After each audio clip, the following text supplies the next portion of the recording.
Let's do the volume of a sphere quick.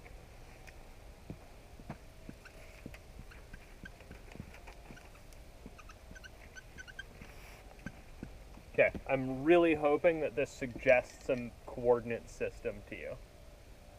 Cartesian. Totally. Always do spheres in Cartesian. That's fun. Will definitely be the funnest. Okay, so here's the sphere. It's got a radius of, I'm going to do R to avoid what? Confusion. Yeah, confusion between the row that you're integrating with respect to, right? And the row that you're trying to say is the radius. Cool? All right, so let's see if we can set this thing up. What's the function I should be integrating? 1, right? I'm looking for density 1. Okay, so I should be integrating 1 d, oh. This thing should be d volume, right? And I kind of jumped the gun on the d, didn't I? We need some rho squared sine stuff. I need rho squared sine phi. And then I get to pick an order, right? Changing theta. Oh, so you want a d theta, d rho, d phi. Pick an order, right? Be open when you're doing problems to changing your order, right? If your initial one seems inconvenient, you probably should try rearranging, see if you can do better. On this one, it's not going to matter, right? So I'm going to have a pretty easy time here. How about the... Which one of these is easiest? Probably rho. The rho is probably easy, right? Where's rho supposed to go between? 0 to R, big R. 0 to capital R. Okay, I'm down with that. Where's... one of the others.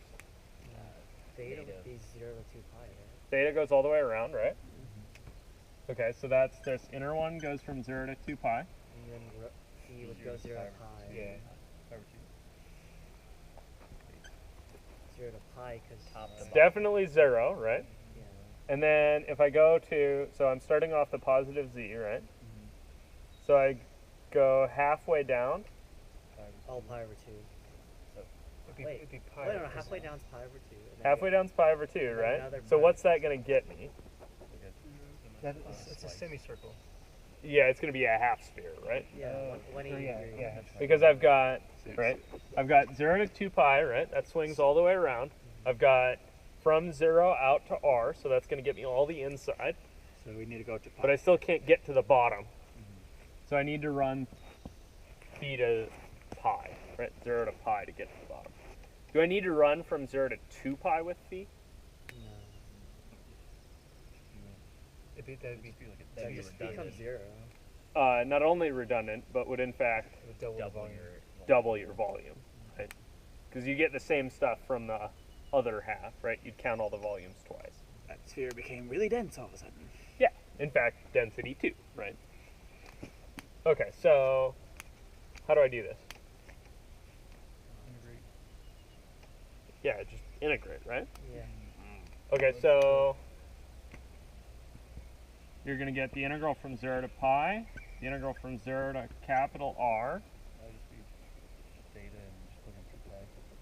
Okay, so, right, this stuff, when I integrate with respect to theta, I'm going to get rho squared sine phi theta evaluated from 0 to 2 pi, right? I may as well just plug 2 pi in there. Okay, so that was my theta bit. D rho d phi. D rho d phi. And then we could do that trick. Okay, and then I can do the trick, right? You guys see that? Oh wait, it's multiple. In fact, I could have done the trick from the beginning. Yeah. Yeah. Pulled it out and separated everything. But let's see. So, trick or no trick? Your guys' choice. Trick. Trick? Okay, so which one of these is constant with respect to rho? Sine Rho phi. squared. Oh no, yeah, constant. This stuff, right? In fact, the 2 pi is so constant it can go all the way out. Yeah. You guys See that? Okay, so I'm going to get 2 pi Integral from 0 to pi of sine integral from 0 to pi of sine phi. the sine phi bit d phi, and then Times the integral from 0 to big R. integral from 0 to big R of Rho squared rho squared d rho. And remember, this trick only worked, right, because I was able to factor it. So careful, careful. And then what? Integrate all the things, right?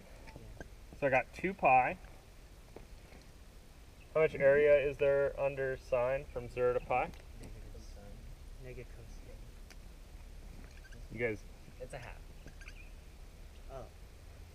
Right? Oh, No, wow. 1, 0, wait, 0 to pi. You're doing Oh, that becomes negative. no, Oh, okay. I'm not thinking cosine. No, I'm just looking at this and I'm thinking, what's the area under one hump of? 1. I think it's 1. Isn't that Sorry, I was thinking of the unit. So let's try it. Because I'm rusty at calculus. Let's make sure it's 1. It might be 2. It's, So It- this it is should 1 'cause be. It's negative cosine and cosine. yeah. Pi is negative 1, so it's fine. So this should be Oh. negative cosine of phi, right? Evaluated from 0 to pi, That's equivalent. which is It'd be 1 Isn't that, it'd be which is negative 2. Yeah. Okay. Good. I thought you it was No, I'm for just one. an idiot. Negative It's 1 been a long time. minus This part's 1. That part's also 1. I'm just an idiot. It's been a while since I've done yeah, calc. you have Okay, so this bit's 2, negative, negative 1. and my last bit is The R R cubed cubed over over 3. or 3. oops, not equals. Yeah, I Times was gonna say. r cubed over 3. Right, that'd be rho cubed over 3 evaluated from 0 to r. And so in the end, I get 4/3 pi radius cubed. That seems familiar, Hmm. Volume of a sphere. which should be the volume of a sphere. Okay, how about the surface area? Take So 1 more. Take the derivative. So that's volume, right? And just as a bonus side project, the surface area is 4 pi squared. 4 pi r squared. I don't think we've actually seen that, but yeah. We talked about it a little bit, sort of. Yeah, we kind of talked about it at the beginning, right? Yeah. That if you're differentiating, right, you're asking how fast am I picking up volume if I change the radius a little bit? Oh, that should be the surface as long as area. it's the derivative with respect to the radius. Derivative with respect Something to the else, radius. it would be. Yeah, if I took the derivative with respect to pi of this thing, it would mean less, right? I don't even know what that means, actually. The golden spider. It's like gold.